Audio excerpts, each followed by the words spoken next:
what's really difficult when you are an owner or an entrepreneur is to make a decision, stick to it, and not be influenced by perhaps other things that's happening in the life of an entrepreneur, up and downs, and think, I'm going to regret, or I've regretted the decisions I've made. And to me, it's very much a soft skills, and we've seen a lot in 2024 that lack of direction. Yeah. Because we're so scared to make a decision that, but if I do that, this is going to happen. If I don't do that, this is going to happen.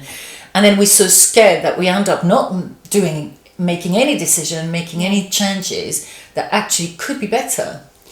Yeah, and I think it's easy to regret certain decisions that you've made, but I think it's important to remember that not every decision you make is going to be the right decision. Yeah. You can't get it right all the time. I've heard people say before, well, next time I'll make, if they've had a bad member of staff, I won't make that mistake again, I should have recognised this, and I just don't think you can't always. You don't, and you make a decision based on how you feel at the time. Yeah. I think as long as you're making strategic decisions and they're thought out, and like this whole discussion is around actually make that decision, stick to it, and give it your everything. Even if you think maybe it's not the right one after you've made it, there's no point in backtracking. Just give it everything, unless there is every point sometimes, I suppose. But it just depends what it is. But I feel it is. I think when you're in the way a lot of people have been for the start of this year, then actually decision making becomes even harder. Yeah. And it's that fear. I always kind of when we do coaching, always want to go back to, why are we so scared? Yeah. What is kind of perhaps the worst that could happen in a way? And the other way is, what is making you so scared? So perhaps you're not aligned with whatever solutions you've got in front of you, and you're thinking that just doesn't make me aligned. So maybe there's more digging to be done into where you want to be or whatever. But to me, it's the fear and the lack of direction, I feel. So it makes you feel very, very unsure.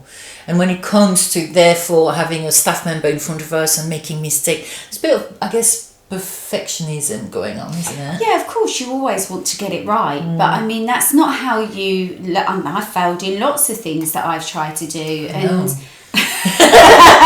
Me too, Emmett.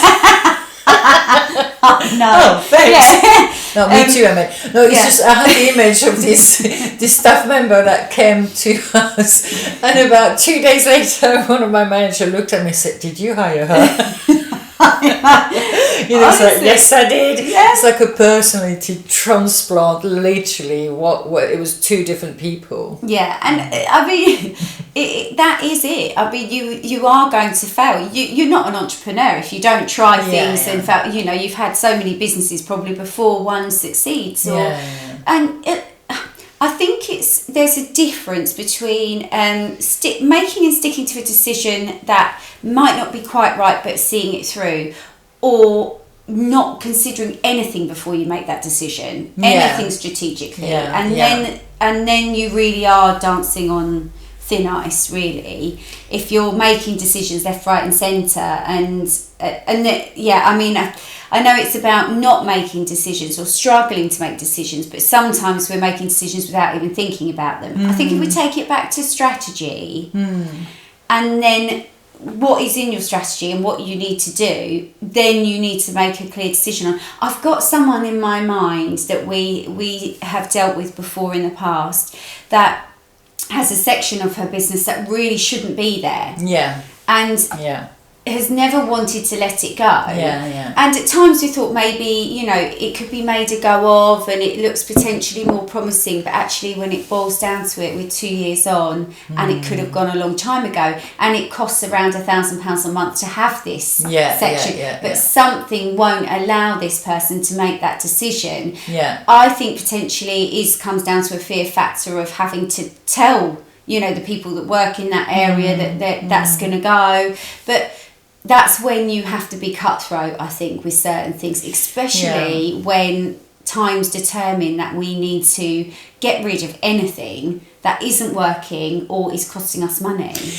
And the other side of that as well is I'm thinking of someone else who we also coaching at the moment, where, you know, again, not letting go of something, but the decision making she's had, because we forced her into really analysing the kind of in-depth, why should I change the business structure or whatever, you know, came back to us a few weeks ago and just basically, do you know what, I don't want to, because I've looked at that and everything was black and white, and everything was, you know, I'm making that decision based on what I can see as a number, and right now at this present moment, which goes back to how you feel at the moment, this is the right decision. I will revisit it in 6 months and then another 6 months, so I'm giving it time and space to grow. If it doesn't, I can make that other decision. But I think when you say, you know, we're making quick decisions sometimes, there's not strategic thought process behind, that's why we're more than likely regretting further down the line what we've decided, really. So if you're more aligned and you're really thinking about it and you're dissecting it, the fear as well, I think, goes away a little bit more. Thank you for joining us. We really enjoy sharing our thoughts on various topics. If you have a burning question, simply comment below. Don't forget to subscribe and hit that notification button to keep up to date with each new episode.